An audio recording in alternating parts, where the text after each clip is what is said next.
JRPGs. Where did they come from? Where did they go? Where did they come from, Cotton-Eyed Joe?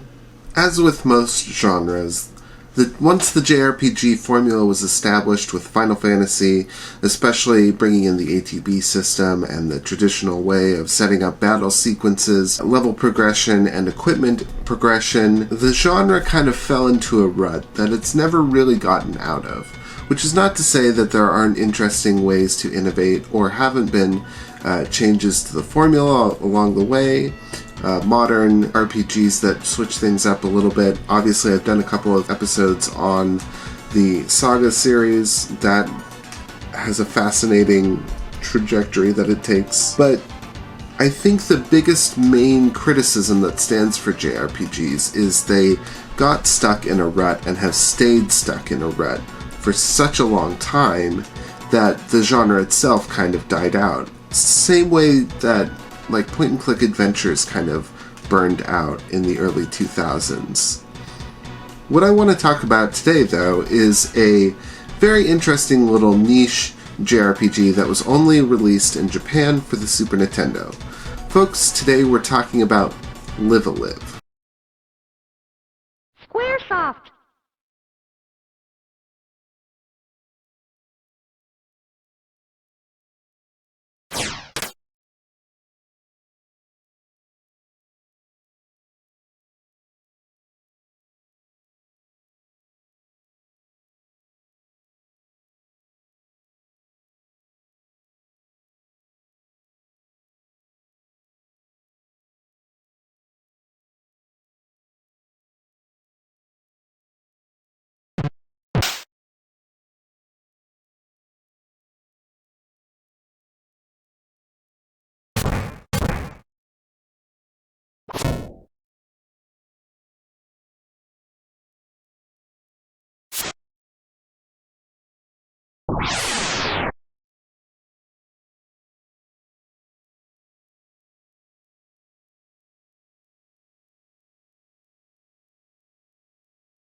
LiveALive came out in 1994 and was worked on by most of the same people that had worked on Final Fantasy IV. Specifically, this was the directorial debut of Takashi Tokita, who had previously worked in a design role for Final Fantasy IV and would go on to help direct things like Parasite Eve and Chrono Trigger. This is also a big game for Squaresoft because it marks the debut of composer Yoko Shimomura, who would go on to compose incredibly popular soundtracks, almost rivaling the popularity of Nobuo Uematsu himself, with compositions for things like Front Mission, Super Mario RPG, Parasite Eve, and of course most famously, leading composer for the Kingdom Hearts series. Early on in development, the team hit on a very interesting idea that actually mirrors the way that Final Fantasy Legends was developed as well, which is they were specifically looking at designing the game around discrete segments of gameplay, although in this case, what the game essentially functions as is a collection of short stories that have a connecting narrative that acts as a through line through the whole thing. Each short story was planned to be about 2 to 3 hours in length and possible to be played through in a single sitting. The game itself is broken up into different scenarios, each distinct from each other by its setting geographically and its setting in the timeline. The earliest of these being a prehistoric setting set in caveman times, and the most futuristic of these being set in space, a sci-fi setting. A different manga artist was brought in to work on each section individually, and they were in charge of the design of the main character as well as the overall thematic art design of each world, with the final unlockable scenario being designed by Kyofumi Kato, who was an artist working in-house at Square at the time. Another unique aspect of LiveALive is how it deals with its battle sequences.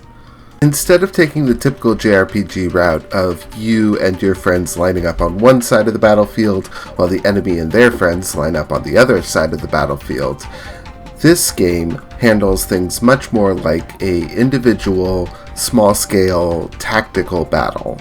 Each character has a set amount of attacks, each with their own damage value, range, and effective area.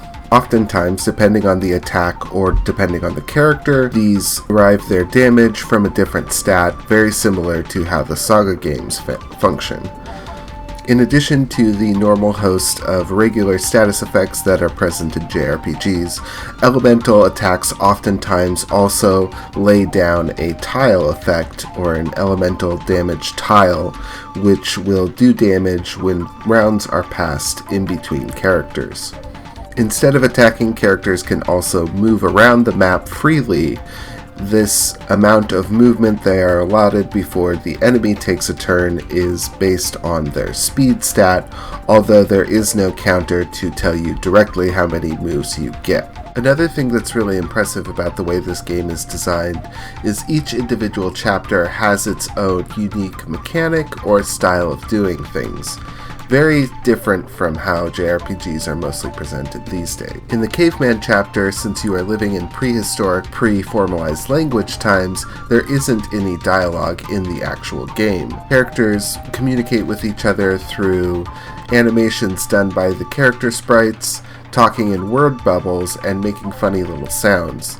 Also, instead of seeing enemies move around on the map, you use your nose to sniff them out. The Ninja chapter has you moving through the mansion of a enemy lord as your ninja attempts to free a prisoner and take out the enemy feudal lord. Part of your stated mission for this chapter is to kill 100 enemies, but there is a very basic morality system in place where killing innocent characters, that is to say female characters or defenseless old people, affects slightly the ending that you get at the very end of the game, as well as combat being almost completely optional to begin with, as the ninja has a hide in the background button that allows him to go invisible. In the Western chapter, there's almost no combat until the very end of the game, and the bulk of the gameplay is spent collecting items to set up traps in order to defend a town from an attacking cowboy gang.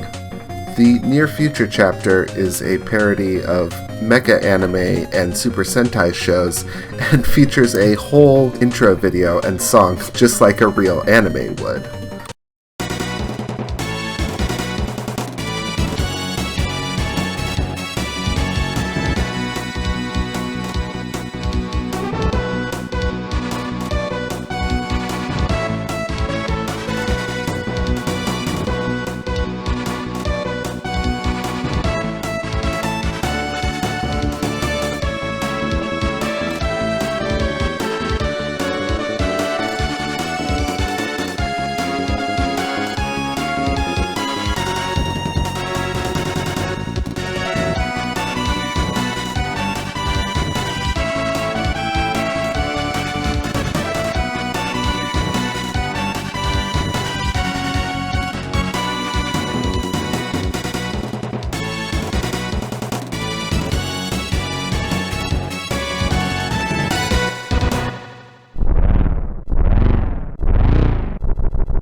Wrestling chapter is a combination of Mega Man and something like Street Fighter or Punch-Out, where you only do battles, learning different moves from different enemies as you defeat them. Instead of equipping items or moving around on a overworld map, you simply choose opponents from a list. The Sci-Fi chapter is one of the most unique, where you just play as a little helper robot who roams around a ship, helping the crew get in and out of different situations. This one is particularly unique because, again, there's absolutely no combat until the very end, and that combat itself is very basic. It plays out more like a horror suspense adventure game than a typical JRPG. And again, I have to shout out the talent of Yoko Shimomura here. Each chapter has 4 or 5 unique songs and battle themes that are thematically appropriate and fit in with the setting, i.e. the feudal Japan level has songs that use approximations of feudal Japanese instruments. The prehistoric one is big on drums and that sort of like tribal sound. Whereas the sci-fi chapter, since it's mostly atmosphere and supposed to be suspenseful and horror, is mostly just ambient background sounds if there's any music at all. The amount of talent in the composition shown in representing each thematic area is really impressive and really helps to lend a lot of fun in playing the game. Another interesting little touch I like is that at the beginning sometimes, but always at the end of each chapter, there's a short little credit sequence where you get to see everyone that worked on that specific chapter. Not only is it cool to attribute who worked on what in that way, but it also gives the game the feeling of like a little variety show or the end of an episode of a TV show, like maybe the pilot for a much larger and more involved show.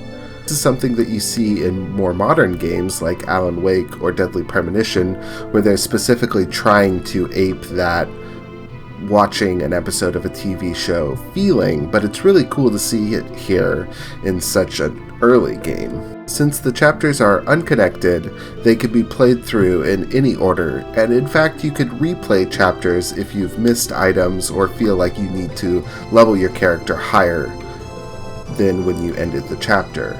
This point is particularly important for how the end game works for this game. See, if you've been paying attention, you might have noticed that all of the ultimate bosses of each chapter have a similar name. That name is something close to or is Odio.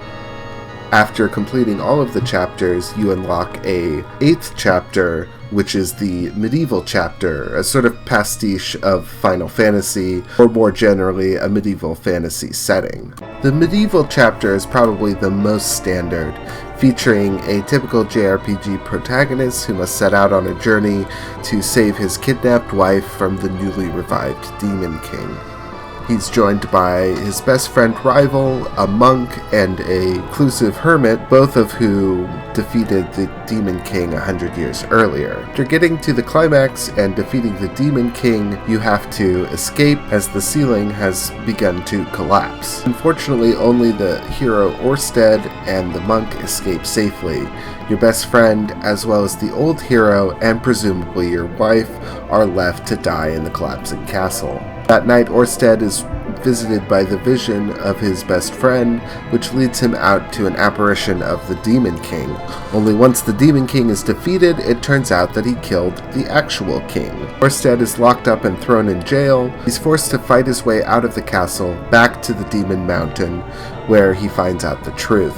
His best friend rival faked his own death, as well as the death of the hero, in a orchestrated collapsing of the Demon King's chamber. See, he's also in love with the hero's wife, and thought that if he stayed behind, she'd fall in love with him too, which actually turns out what happens. The hero is pissed off about this and kills him, only to have his wife come out and commit suicide because she sees him dead. Desolate and broken, the hero decides to harness the power of the Demon Lord and go back in time to specific points in the timeline and destroy specific important people, thus the framing device of the whole game.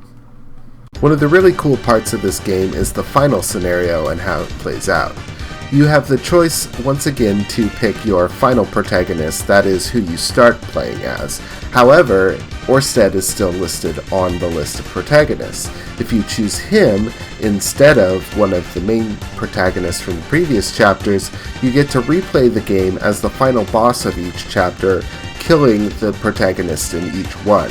Essentially, this is the bad ending where the bad guy wins, and there's not much to it, but it is a fun little power trip to be able to play through. Once you've picked your final protagonist, you'll be set back in the medieval world, post whatever process Orsted goes through to ascend. At this point, you can wander around the medieval world and find the different protagonists from the different chapters set there. Their equipment and stats are equal to whatever they were when you saved the final game. That's why being able to revisit chapters is important, and this is a feature that's locked off to you after you beat the medieval chapter. Some of the characters are in plain sight and you can talk to them and have them join you, but some of them have special conditions that you have to do in order for them to join up. Also, each character has an associated optional final dungeon that you can go through to get the best weapon for that specific character. Obviously, the game ends with you defeating Orsted or Odio and putting the world back into place the way it should be. Overall, playing this game was a really cool and fun experience. It's such a unique and interesting and different take on a JRPG that I think it's really a big shame that they never tried to localize it, although I understand why. The game itself was so big and required so much storage that they actually had to make modified Super Famicom carts, which would have been expensive to make more of those specifically for an American release. The other big part of it would be the localization, which is the big thing that stops most early JRPGs from coming over to America. The cost of localizations and the time involved in getting all the dialogue correct and being able to fit into text boxes is a big issue. It's certainly not a perfect game. The experimental and interesting aspects of it do come at a cost. Some of the levels aren't particularly well designed and can be kind of maze-like and serpentine. I specifically remember the feudal Japanese level being really hard to navigate and having to spend more than 3 hours playing through that one. Up front, the combat seems really complex and difficult and hard to understand, but mostly it's not so difficult that you can't navigate it. It just takes a little bit of getting used to. I would actually highly recommend anyone that is interested in a more non-typical JRPG experience or something just a little bit different to seek out this game and try playing it. I have read that there's a possibility with Square Enix doing a lot of retranslations and ports of older Super Nintendo games, specifically Saga games and Legend of Mana getting re-released, that there is a chance that this will see a modern port. However, unfortunately, the only way to play it is through emulation with a localization patch. That all is very easy to find on the internet, and it is a complete localization with the dialogue and menus completely translated. I did really quickly want to give a shout out to two websites that I used a lot while I was playing this game, fantasyanime.com and rpg.rpgclassics.com or RPG Shrines. These are both old sort of Web 1.0 sites that have somehow survived and been maintained through the years. I remember when I first found out about emulation in the mid-2000s, these were sites that I found and came to, and it's really cool to see that they're still up and functioning. Specifically, I really liked RPG Classics because they have a lot of sprites and animations, and the games that they have RPG Shrines for are very inclusive and very exhaustive in their information. So I'm really glad that those are both up, and those have been invaluable resources. Thank you as always for joining me on another video. This one was a lot of fun to make, and I have the feeling that I'll be diving into a couple more of these Japanese exclusive games because I'm having a lot of fun revisiting old Super Nintendo stuff. If you like what you see here, obviously, please engage with the videos, leave comments, leave likes, share them to your friends, subscribe to the channel, do all the stuff. It does help, and I would love to be able to grow this channel to, a little bit more of an audience. So, until next time, I love you all. I hope you're having a good day. Stay safe.